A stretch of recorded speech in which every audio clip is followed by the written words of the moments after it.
સૃષ્ટિના પ્રારંભિક રચનાકારોમાંથી એક વાસ્તુકળા, શિલ્પકળા અને કળાઓના સ્વામી વિશ્વકર્મા ભગવાન રચયિત શાસ્ત્રમાં જેનો ઉલ્લેખ છે, ઉદ્ધરંતી ચ પાદાની પંચવા પંચવાદશ તથા જલમ અધિકમ યેન યાવંતઃ પાદ પંકજા. વાવ, બાવડી, સ્ટેપવેલ પાણી સંરક્ષણની એક આયોજનસર વ્યવસ્થા.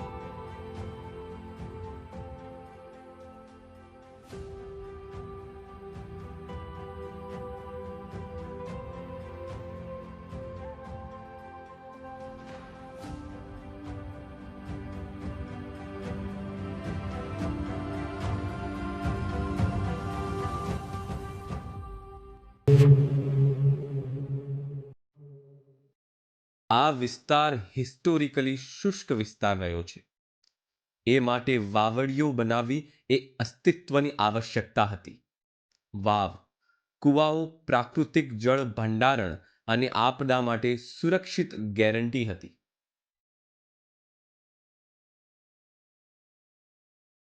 આ એ જગ્યા હતી જેને સદીઓથી જીવનરેખા માનવામાં આવતી હતી, પરંતુ આપણે એને એટલી ગંદી કરી દીધી હતી કે આ જળ સંરક્ષણનું પ્રતીક નહીં, આપણી ઉપેક્ષાનું કેન્દ્રબિંદુ બની ગઈ હતી.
વાવને પાણી સંરક્ષણ અને વર્ષાજળ સંચયન માટે બનાવવામાં આવી હતી.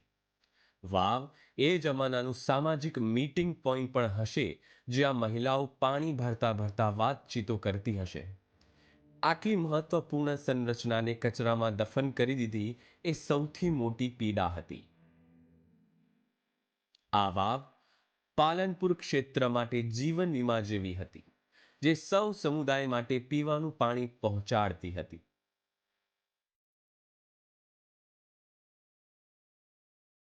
ગુજરાત અને રાજસ્થાનના સરહદી વિસ્તારમાં આવેલ શહેર પાલનપુરની મધ્યમાં આવેલ એક આ વાવ છે. આ વાવ લગભગ એવું કહેવાય છે અંદાજિત 8મી સદીમાં આ બનેલી હોવી જોઈએ, અને આ વાવ પરમાર વંશજની આ એક આખરી અત્યારે નિશાની ગણી શકાય. આ વાવ લગભગ 5 માળની છે અને એમાં 84 પગથિયા છે. આ વાવની કલાકૃતિઓ ખૂબ અદ્ભુત છે. એમાં ભૌમિતિક આકારની બધા ફૂલબુટ્ટાઓ, એમાં નૃત્ય કરતી નૃત્યાંગનાઓ, પૂજા કરતું યુગલ, અને સૌથી અગત્યના ત્યાં છે ભૈરવ દાદાનો પુતળો. આ વાવમાં એવું કહેવાય છે કે પરમાર વંશજોનું જ્યારે શાસન હતું ત્યારે લગભગ અડધા પાલનપુરને પાણી આ વિસ્તારમાંથી પ્રોવાઈડ કરવામાં આવતું હતું, અને ત્યાં એમને લોકો પાણી પીવા માટે અહીંયા આવતા હતા.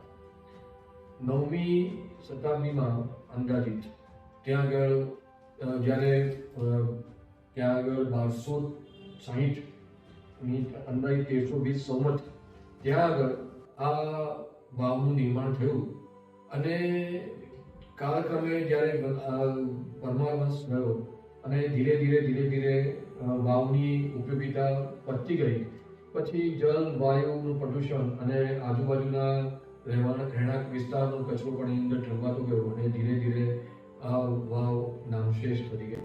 આ વાવ પાલનપુર ક્ષેત્ર માટે જીવન વીમા જેવી હતી, જે સૌ સમુદાય માટે પીવાનું પાણી પહોંચાડતી હતી.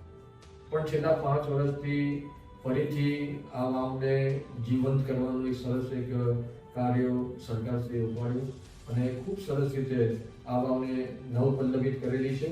અને અહીંયા આગળ હવે જે જૂની જે પ્રતિમાજીઓ હતી, જે જૂના જે અંદર અવશેષો હતા, એને ફરીથી તેને મૂળ સ્થાને પ્રસ્થાપિત કરવામાં આવી રહ્યા છે.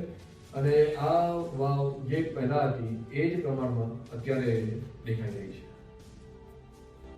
હું જ્યારે એમએલએ નહોતો ત્યારે પણ હું એક સામાજિક કાર્યકર્તા તરીકે, એક રાજકીય કાર્યકર્તા તરીકે મીઠી વાવ માટે કંઈક કરવું એવું મનમાં ઈચ્છા હતી. અને એ વિષયની અંદર ઊંડે સુધી જવાની મારી પોતાની મનોભાવના હતી. પરિણામ એવું થયું કે એમએલએ બન્યા પછી મને તક મળી. એની અંદર મેં આર્કિયોલોજીકલ ડિપાર્ટમેન્ટ સંપર્ક કર્યો. કારણ કે લોકોની નજરની અંદર તો વાવનું મૂલ્ય એ ગંદકીનું સામ્રાજ્ય. એવું કહેવાય છે કે પરમાર વંશજના જે દિવાન હતા ફિરોઝખાનજી, એ ફિરોઝખાનજીએ એમાં વિશેષ એનામાં એક રસ લઈ અને આ વાવડીનું નિર્માણ કર્યું છે.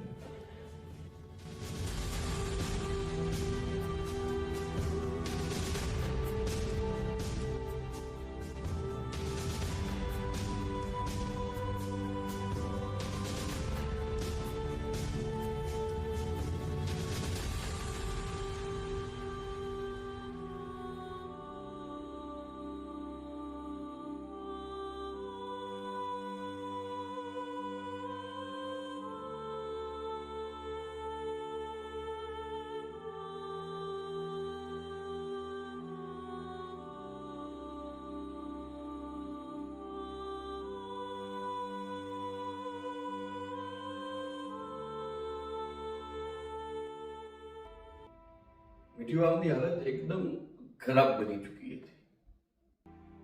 એવા તબક્કામાં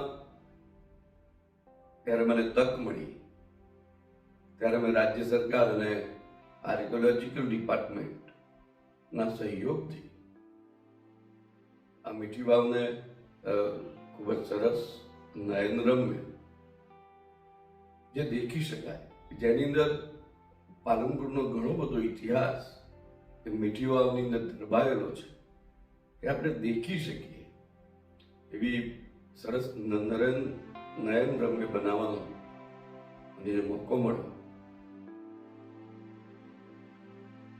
આ ગંદકીને સાફ કરવાનો અને તેના ગૌરવને પાછો લાવવાનો નિર્ણય રાજ્યના શીર્ષ નેતૃત્વને લેવાનો હતો. અને આ જ સરકારી દ્રઢ સંકલ્પ અને અથક પ્રયાસોએ આ ગંદકીના ઢેરને એક વિરાસતમાં બદલી નાખી. આમ વિકાસ પણ આપણી વિરાસતની સાથે, એ મૂળ મંત્રને વિકાસની સાથે સાથે આપણો વારસો જાળવવાનું પણ અમૂલ્ય કામ ગુજરાત સરકારે, ભારત સરકારે કર્યું છે. મીઠી વાવ હવે ગંદકીનું નહીં, સફાઈ અને પુનરુત્થાનનું પ્રતીક બની ગઈ છે. આ જળ સંરક્ષણના એ જ્ઞાનનું પુનઃ જાગરણ છે જેને આપણે ગંદકીના કારણે લગભગ ખોઈ દીધું હતું. મીઠી વાવ આપણને શીખવાડે છે કે સરકારી ઈચ્છાશક્તિ અને જનસહયોગથી અતીતની ગંદકીને સાફ કરીને આપણી વિરાસતને આપણે નવો જન્મ આપી શકીએ છીએ.